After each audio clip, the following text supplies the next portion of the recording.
శాఖల్లో పనిచేస్తున్నటువంటి temporary employees మొత్తం కూడా పర్మనెంట్ చేయాలని చెప్పేసి ఈరోజు రాష్ట్ర కార్యాలయాలు ముట్టడి చేస్తున్నారు. గత దశాబ్దాల నుంచి కూడా వీళ్ళు ఆందోళన చేస్తున్నారని చెప్పేసి కూడా చెప్తున్నారు. గత ప్రభుత్వాలు కూడా గతంలో ప్రభుత్వం ఏదైతే బీఆర్ఎస్ ఉందో బీఆర్ఎస్ ప్రభుత్వం కూడా అవుట్సోర్సింగ్ 8 లక్షల మంది వివిధ ప్రభుత్వ శాఖలు దాదాపు 32 పైన శాఖలు ఉన్నాయి. ఆ 32 శాఖల విద్యార్థులు చెప్తున్నారు. ఈరోజు మనం తీసుకున్నట్లయితే రాష్ట్ర వ్యాప్తంగా అన్ని జిల్లా హెడ్ క్వార్టర్లో ఆందోళన చేపడుతున్నారు. అదేవిధంగా కాన్స్టిట్యూషన్లో ఎమ్మెల్యే కార్యాలయాలు ముట్టడి చేస్తున్న సిచ్యువేషన్ కనపడుతుంది. వాళ్ళ ఉద్యోగాలకు సంబంధించి ఏదైతే రాష్ట్ర ప్రభుత్వం ఎన్నికల ముందు కొంతమందికి హామీ ఇచ్చిన హామీలో ఇదొకటి కూడా ఉంది కాబట్టి ఖచ్చితంగా దీన్ని నెరవేర్చాలని చెప్పి కూడా ఆందోళన చేపడుతున్న సిచ్యువేషన్ కాబట్టి మొత్తం మాట్లాడడానికి తెలంగాణ సంబంధించిన అవుట్సోర్సింగ్ ఉద్యోగుల జేఏసీ నాయకులను మాట్లాడి తెచ్చుకునే ప్రయత్నం చేసి చెప్పండి. ప్రధాన డిమాండ్ ఏంటి? మీరు ఏ శాఖలు చేస్తున్నారు? మీరు ఎన్ని సంవత్సరాలుగా చేస్తున్నారు? నా పేరు కురి లక్ష్మయ్య. నేను తెలంగాణ రాష్ట్ర అవుట్సోర్సింగ్ జేఏసీ చైర్మన్ మరియు అధ్యక్షుడు. మేము గత 2.5 సంవత్సరాల పైచులుగా ప్రజాప్రభుత్వాన్ని ఒకటే అడుగుతున్నాము. ఈ ఏజెన్సీ విధానాన్ని పూర్తిగా దళారీ వ్యవస్థను వెంటనే రద్దు చేసి ప్రభుత్వంలో నేరుగా జీతాలు, సుప్రీంకోర్టు అత్యున్నత న్యాయస్థానం సుప్రీంకోర్టు సమాన పనికి సమాన వేతనం ఇచ్చినటువంటి జీవో ప్రకారం ఇవ్వమని చెప్పి గత 2.5 సంవత్సరాల పైచెక్కుతూ మేము పోరాటం చేస్తూనే ఉన్నాం. ప్రభుత్వానికి అనేక నివేదికలు ఇచ్చినాం. ఏజెన్సీలను రద్దు చేయండి, ప్రభుత్వమే సుప్రీంకోర్టు ఇచ్చిన జీవో ప్రకారం సమాన పనికి సమాన వేతనం చెప్తున్నా కూడా ఈ 2 సంవత్సరాల నుంచి కాలయాపన చేసి కమిటీలు వేసి కమిటీ ద్వారా కూడా ఇక్కడ మీరు బోగస్ ఉద్యోగులను తెలియజేశారు. ఇక్కడ ఏజెన్సీలు నివేదికనైనా బేస్ చేసుకొని రాష్ట్రంలో పనిచేస్తున్న 5 లక్షల మంది పైచిలకు ఉద్యోగస్తులకు వారి కుటుంబాలకు ఆత్మగౌరవం కల్పించాలంటే తక్షణమే ఏజెన్సీ విధానాన్ని రద్దు చేయాలి. ఈ ఏజెన్సీ విధానం మీరు ఇచ్చిన ప్రకారం రేపు మార్చి 31, 2026 వరకే ఉంది. 26 తర్వాతనే మళ్ళీ మీరు ఇస్తేనే ఏజెన్సీలకు పోతా ఉంది. మరి ఈ నివేదికను బేస్ చేసుకొని మీరు ఒక పక్కన రాష్ట్రంలో ఏమంటున్నారో మాకు కోసుకున్నా కూడా 5,000 కోట్లు లేవని చెప్తా ఉన్నారు. మాకు ₹1 భారం పడకుండా ఏజెన్సీలకు ఇచ్చే 7,000 రూపాయలు 8,000 రూపాయలే మాకు ఇస్తే ఇలా మా కుటుంబాలు ఆర్థికంగా బాగుపడుతుంది. మా మీద ఎటువంటి ఏజెన్సీలు రద్దు చేస్తే ప్రభుత్వం మీద ₹1 భారం పడదని చెప్పి మేము తెలియజేస్తాము. ఇలా అనేక సంవత్సరాలుగా మేము పనిచేసి అలా ఒక ఉద్యోగస్తులు చనిపోయినా కూడా ఇలా కుటుంబం రోడ్డున పడింది. మొన్న ముగ్గురు చిన్నపిల్లలు ఉన్నారు. అంటే ఎన్ని సంవత్సరాలు పనిచేసినా కూడా ప్రభుత్వం నుంచి కానీ ఏజెన్సీ నుంచి కూడా ₹1 కూడా జనం వచ్చే పరిస్థితి. ఇలా ప్రభుత్వాలే దగ్గర ఉండి ఇలా శ్రమ దోపిడీ చేస్తూ ఉన్నాయి. ఇలా మీరు ప్రైవేట్ సంస్థల్లో పనిచేస్తున్న జొమాటో వాళ్ళకు, స్విగ్గీలకు ఇలా శ్రమ దోపిడీ చేస్తారని చెప్పి ప్రైవేట్ సంస్థల్లో పనిచేస్తున్న వాళ్ళకు ఇలా కార్పొరేషన్ ఏర్పాటు చేస్తారని చెప్పి మేము మన క్యాబినెట్ మీటింగ్లో పెట్టి కూడా రేపు అసెంబ్లీలో దాన్ని చట్టం తీసుకురాబోతున్నాం. అంటే ప్రైవేట్ సంస్థల్లో పనిచేస్తున్న ఉద్యోగస్తుల మీద ఉన్న ప్రేమ ఇలా రాష్ట్రంలో 5 లక్షల మంది పైచలకు ఉద్యోగస్తుల మీద ప్రేమ లేదని కూడా మేము ప్రభుత్వాన్ని అడుగుతాము. ఇలా మేము ఇలా 5 లక్షల మందిని వెన్నుముకలాగా ఉన్నాం చెప్తున్నాం మీ ప్రభుత్వానికి.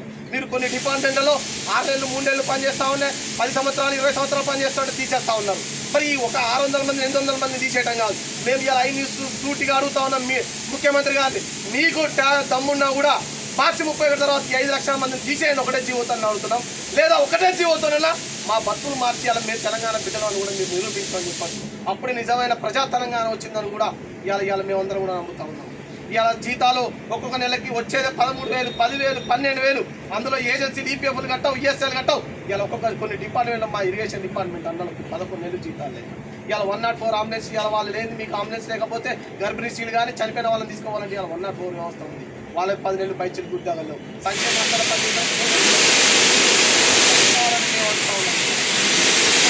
మరి మంత్రులకు కానీ ఎవరికైనా 1 నెల జీతం పెండింగ్ ఉందా? ఇవాళ మేము 1 లక్షలు తీసుకునే వాళ్ళకి జీతాలు పెండింగ్ లేవు. 10,000, 12,000 తీసుకునే మాకు పెండింగ్ ఎందుకని కూడా మేము వస్తున్నాం. కాబట్టి తక్షణమే మీరు ఈ వ్యవస్థను రద్దు చేసి మీరు కనుక మార్చి 31 తర్వాత ఏజెన్సీలను కనుక తీసుకొస్తా అంటే ఖచ్చితంగా రేపు ఇందిరా పార్క్ దగ్గర 50,000 మంది పైచులకు అందరినీ జమ చేసి ఇందిరా పార్క్ దగ్గర ధర్నా నిర్వహిస్తాం. తర్వాత చలో ఢిల్లీ ప్రోగ్రాం రాహుల్ గాంధీని కలుసుకొని ఇవాళ ఆనాడు సోనియా గాంధీ కనుక ఆనాడు ఆంధ్ర చేతిలో కనుక డబ్బులకు అమ్ముడు పోయేటి ఇలా తెలంగాణ వచ్చేదా? మీరు ముఖ్యమంత్రులు PCC అధ్యక్షులు అయ్యేవారా? మరి ఇవాళ మీరు ఎందుకు ఏజెన్సీలకు అమ్ముడు పోతున్నారని కూడా మేము సూటిగా అమ్ముడు పోతున్నాం. మీరు అందరూ కూడా మా వైపు ఉంటారని, ప్రజాభవతం మా వైపు ఉంటుందని చెప్పి మేము నమ్ముకుంటున్నాం. మీరు ఏజెన్సీలను రద్దు కనుక చేసి మా కార్పొరేషన్ పెడితే మేము అభినందన సభ తెలియజేసుకుంటాం. లేకపోతే మాత్రం మరో ప్రజా తెలంగాణ ఉద్యమం అవుట్సోర్సింగ్ ఉద్యోగం నుంచి మొదలైతుందని చెప్పి మేము తెలియజేస్తాం.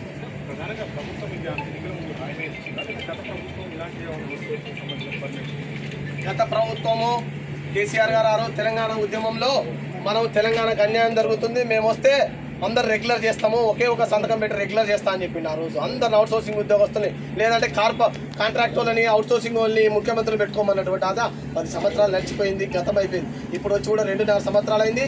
ఛాయ్ తాగి నేను ఇందిరా పార్క్ వేదిక దగ్గర రాహుల్గా మన రేవంత్ రెడ్డి గారు మేము కలిసిన తర్వాత ఏమనంటే మేము ఛాయ్ తాగేలోపు మీ సమస్య అయిపోతుంది, ఏజెన్సీలు మేము రద్దు చేస్తాం, నేరుగా జీతాలు అందిస్తామన్నారు.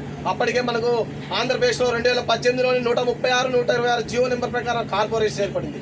11.5 లక్షల ప్రకారంతో ఉత్తరప్రదేశ్లో యోగి ఆదిత్యనాథ్ గారు చేశారు. కర్ణాటకలో మన క్యాబినెట్ మీటింగ్లో కూడా ఏజెన్సీలు రద్దు చేస్తామని చెప్పినారు.